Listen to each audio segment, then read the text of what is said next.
name's Brigid Lally, and I'm a photographer.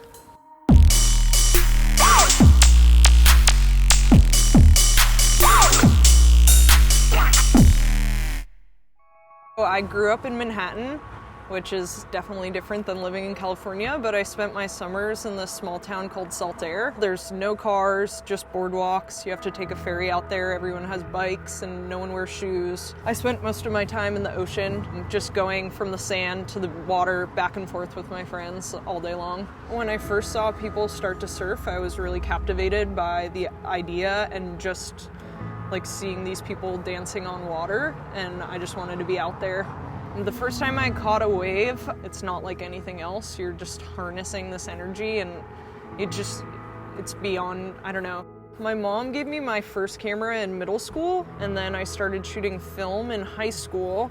I basically camped out in the darkroom once I figured it out. I was just like shooting film, processing my own film, and then making prints week in and week out.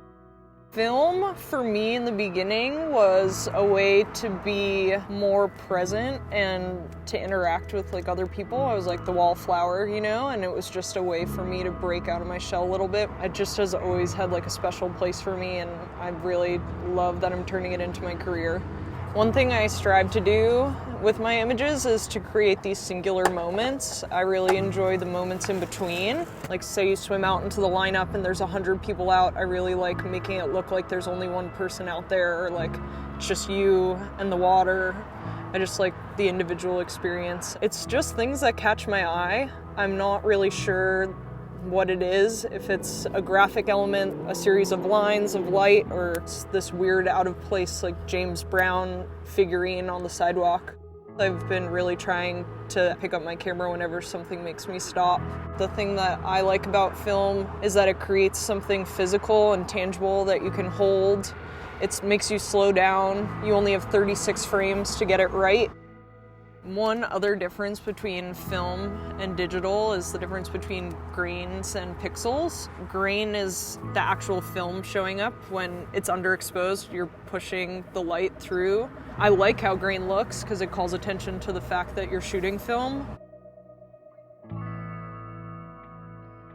There's this opening for mistakes and happy accidents, and I mean, I'm drawn to light leaks, and sometimes my Nikonos will flood and I'll get these really cool images where there's salt stains spattered across the film. I think it gives it this whole other layer of what it is to shoot film.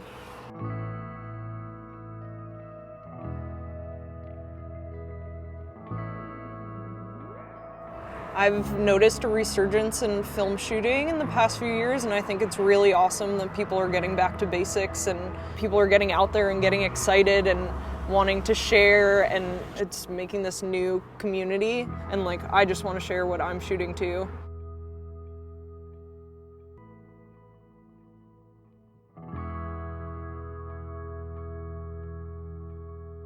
The first roll I shot in the water, I got the film back and I kind of was nervous. There was this one where it's this person like obscured by a wave. You just see their head and it's super underexposed and super grainy, but there was just something about like the wave lip curling and like just made me want to keep shooting in the water.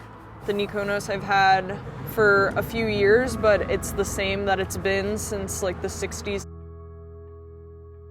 The images are the exact same quality versus digital. It's changing every year, every month, and to be at the top of the line, you always have to have the top camera versus film. I mean, I don't know the last like new film camera that's come out that can beat what was 20 years ago.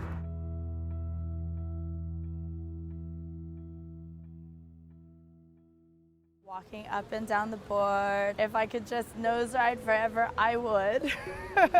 As some people say I do.